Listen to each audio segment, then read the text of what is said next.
কে? সর্বময় ক্ষমতার মালিক কে? আল্লাহু লা ইলাহা ইল্লা হুয়াল হাইয়ুল কাইয়্যুম।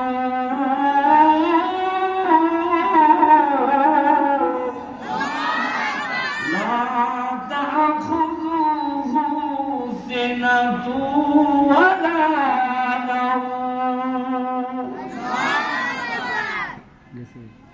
2 নম্বর সিরিয়ালের সূরাটা সূরাতুল বাকারা 286 আয়াত আছে, 40 রুকু আছে। আমি যে আয়াতটা এখন বলেছি আয়াতুল কুরসি 3 নম্বর পারা, 3 নম্বর পারার প্রথম পৃষ্ঠা 255 নম্বর আয়াত।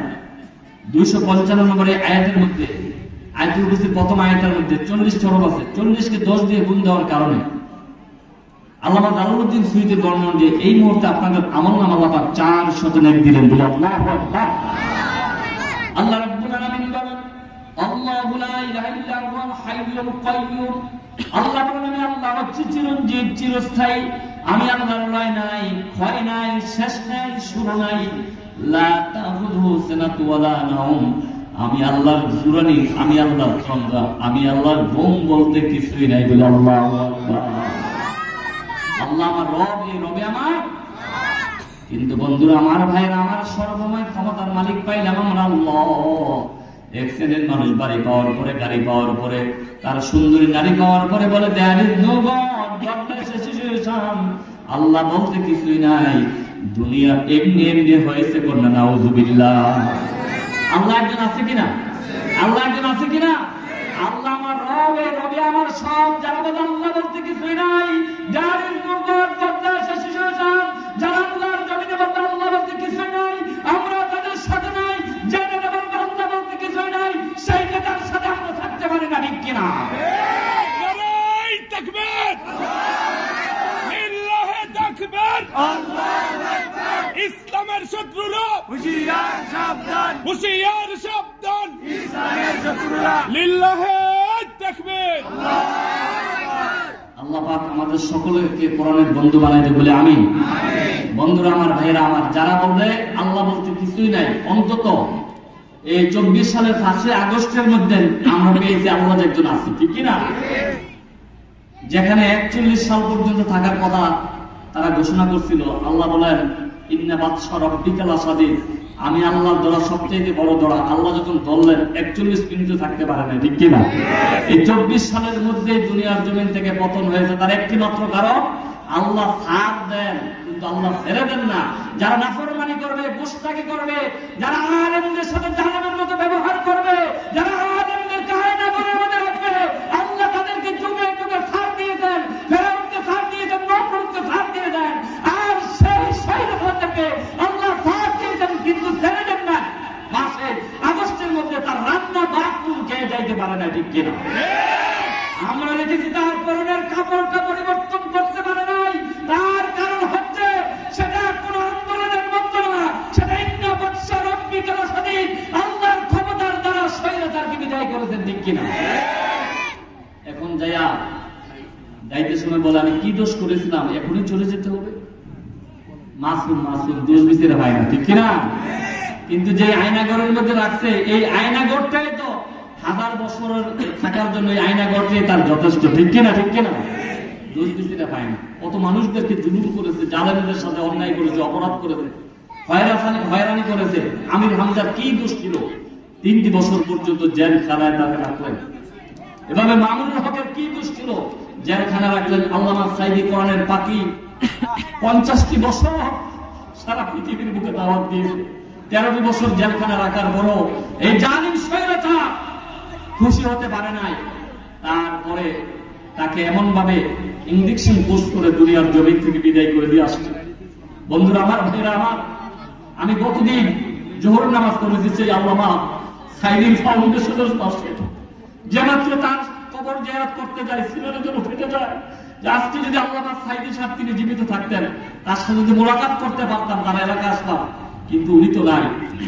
ওনার কবরের পাশে যাই গতদিন আমরা অবস্থান করছি। আমরা মাদ্রাসা থেকে ময়নামতি 13 জন শিক্ষক গিয়েছিলাম, সেখানে অবস্থান করে দোয়া করে রাত্রে প্রায় 10টার পরে বাসায় আসছি। সেখান থেকে 1টার পরে রওনা করি।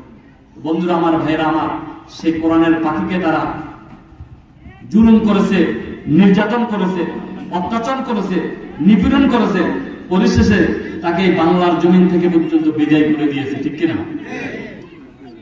বন্ধুরা আমার, ভাইরা আমার, এখন তারা বলতে চায় আমাদের কি দোষ, আমাদের কোনো দোষ নাই। আবার কয় যে আমরা কাছেই আছি, চট করে চলে আসবো, আসো তোমরা চট করে, আমরা পট করে তোমাদেরকে আয়না করে ঢুকাই দিব, ঠিক কিনা?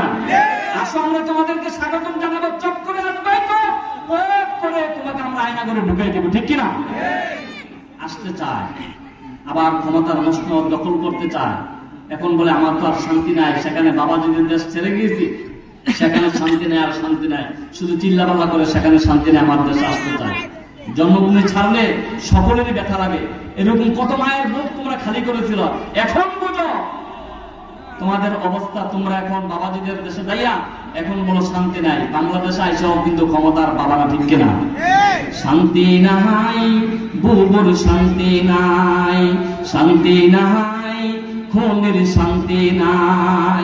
লাল পাসপোর্ট সঙ্গে নিয়া কয়দিন থাকবা দিল্লি বইয়া, ঠিক কিনা? লাল পাসপোর্ট সঙ্গে নিয়া কয়দিন থাকবা দিল্লি বইয়া।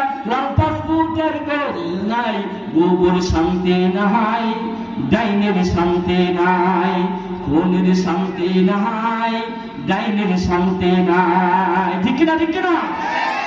শান্তি আর পাবা না। বিগত 17টি বছর যেভাবে মানুষদেরকে জ্বালিয়েছ, আয়না করে রেখেছ, তোমরা তার থেকে শিক্ষা গ্রহণ করো। তোমরা যে জুলুম করেছ, তোমরা যে স্বৈরাচার, তোমরা যে ভুল করেছ, একদিন পেতে হবে। তোমার বাবার প্রতিশোধ নিয়েছিল 50 বছর পরে।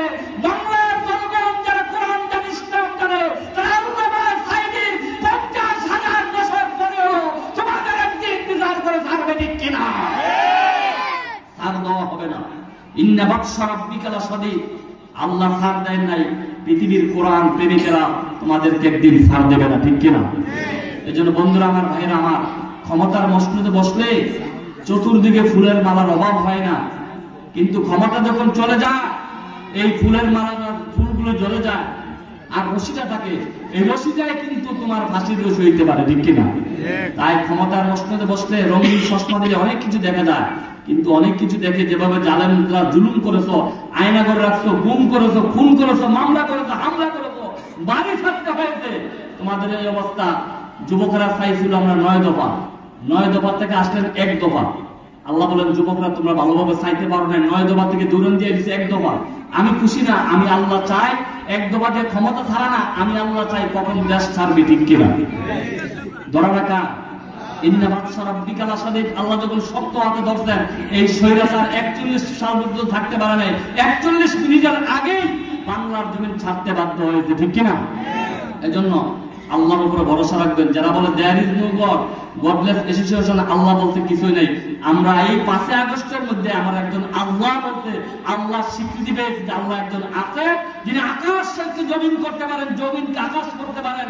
আল্লাহ বলেন সূরা বাকারার মধ্যে, কুলিল্লাহুম্মা মালিকাল মুলক তুতিল মুলকা মান তাশা ওয়া তানজিউল মুলকা মিম্মান তাশা ওয়া তুইজ্জু মান তাশা ওয়া তুযিল্লু মান তাশা বিয়াদিকাল খায়র ইন্নাকা আলা কুল্লি শাইইন কাদির। আল্লাহ বলেন কাউকে আমি 10 তলার মালিক বানাই, কাউকে গাছতলার মালিক বানাই, কাউকে সম্মান দেয়, কারো থেকে সম্মান নিয়ে যায়, এটা কার ক্ষমতা নয়। কুল্লি শাইইন কাদির, সমস্ত ক্ষমতার মালিক কে? জবান করে বলেন কে? সে আল্লাহ আছে কিনা? তোমরা যদি মনে করো চট করে আসবা, আমরা পট করে তোমাদেরকে সেই তোমাদের তৈরি আয়না করে ঢুকাই দিব। মজা দেখা যাও, কি মজা। এখন দাদারা যারা আছে আয়না করছিলেন, আয়না করছিল এমন একটা জায়গা যেটার মধ্যে কোনো আলো বাতাস নাই, অন্ধকার, নির্বিল, বিচ্ছিন্ন, যেটা দিন রাত কোনো বোঝা যায় না। কখন আজান দেয়, আজানের শব্দ শোনা না, অনেকগুলো ফাঁকা লাগাই দেয়, আজানের শব্দ বোঝা যায় না। যেটার মধ্যে একদম পচা পচা খানা দিত, যেটার মধ্যে শুধু নির্মম ভাবে ব্যবহার করতো। এশারের নামাজের পরে তাদেরকে পায়ের মধ্যে ডান্ডা বেঁধে দিয়ে এগুলো শুধু পিটাইতো। এমন একটা জায়গা, যে জায়গার মধ্যে ভালো ভালো লোকদেরকে রাখতো, বা যারা তাদের পতনের চেষ্টা করে তাদেরকে রাখতো, সেই আয়নাগরে, সেই আয়নাগর নামের মধ্যে এমন একটা জায়গা আছে, সেই জায়গার মধ্যে আয়নাঘরের মধ্যে এরকম লোকদেরকে রাখতো, ঠিক কিনা বন্ধু?